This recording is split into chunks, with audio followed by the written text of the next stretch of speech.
SFI Tripura রাজ্য কমিটির তরফে একটি প্রতিনিধি দল উচ্চশিক্ষা দপ্তরের অধিকর্তার কাছে 9 দফা দাবি নিয়ে ডেপুটেশনে মিলিত হতে যাচ্ছে।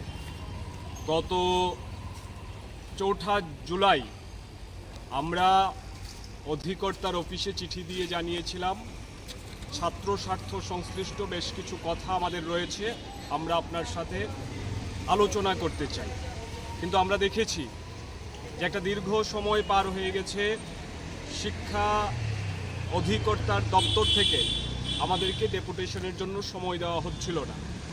বিভিন্নভাবে যোগাযোগ করার পর, বারবার যোগাযোগ করার পর আজকে 11:30টায় অধিকর্তা আমাদের সঙ্গে কথা বলবেন বলে জানিয়েছেন, যাতে বেশি লোক নিয়ে না আসা হয় তার প্রতিশ্রুতি দেওয়ার বিনিময়ে। এবং আমরা আজকে এসেছি প্রতিনিধিমূলক ডেপুটেশনে আমরা যাব। আমরা যে কথাগুলি উচ্চশিক্ষা অধিকর্তার কাছে তুলে ধরব, আমরা দেখছি রাজ্যের কলেজ এবং বিশ্ববিদ্যালয়গুলিতে শিক্ষক সংকটে ছাত্রছাত্রীদের পড়াশোনা বন্ধ হবার উপক্রম হয়েছে।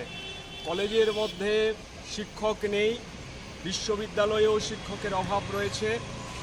মূলত যারা অতিথি অধ্যাপক তাদের দিয়ে কলেজগুলি চালানো হচ্ছে, তাদেরকেও ঠিকঠাকভাবে বেতন ইত্যাদি দেওয়া হচ্ছে না।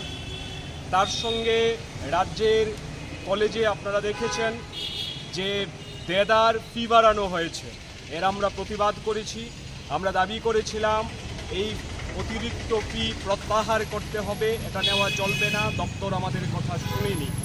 তার সাথে সাথে এই যে সামগ্রিকভাবে জাতীয় শিক্ষানীতি প্রণয়ন করা হচ্ছে রাজ্যের উচ্চশিক্ষা ক্ষেত্রে, তাকে বাস্তবে যদি কিছুটা হলেও ভালোর দিকে নিয়ে যেতে হয়, তার জন্যে পরিকাঠামো দরকার, তার জন্যে শিক্ষক শিক্ষিকা দরকার। সেই রকম কোনো কিছুর ব্যবস্থা না করে রাজ্যের মধ্যে শিক্ষা ব্যবস্থাকে গুড়িয়ে দেওয়ার জন্যে, ধ্বংস করে দেওয়ার জন্যে, রাজ্যের ছাত্রছাত্রীদের ভবিষ্যৎ বিপথে নিয়ে যাওয়ার জন্যে রাজ্যের উচ্চশিক্ষা দপ্তর জাতীয় শিক্ষানীতি প্রণয়ন করার চেষ্টা করছে। ঢাল নেই, তরোয়াল নেই, নিধিরাম সর্দার বনে উচ্চশিক্ষা দপ্তরের কাজকর্ম চলছে। তার সঙ্গে আমরা লক্ষ্য করছি এই রাজ্যের মধ্যে হাজার হাজার ছাত্রছাত্রী এখনও ভর্তির সুযোগ হয়নি। আমরা দাবি করব যে সমস্ত ছাত্রছাত্রীদের কলেজে ভর্তি নিশ্চিত করতে হবে এবং তার সাথে রাজ্যের মধ্যে যে বিভিন্ন বেসরকারি কলেজগুলি চলছে, যেগুলি ত্রিপুরা বিশ্ববিদ্যালয়ের অ্যাফিলিয়েশনে চলছে, সেই কলেজগুলির মধ্যে এখন ভর্তির মরশুমে ব্যাপক অনিয়ম চলছে, টাকা রোজগারের একটা অবৈধ জায়গা হয়ে দাঁড়িয়েছে। সেই কলেজগুলিতে ভর্তির ক্ষেত্রে গোটা বিষয়টা যাতে দপ্তর নজরদারি করে, তদারকি করে, সেই দাবিগুলি নিয়ে আমরা আজকে উচ্চশিক্ষা অধিকর্তার কাছে ডেপুটেশনে যাব। ওনার কাছে আমাদের বক্তব্য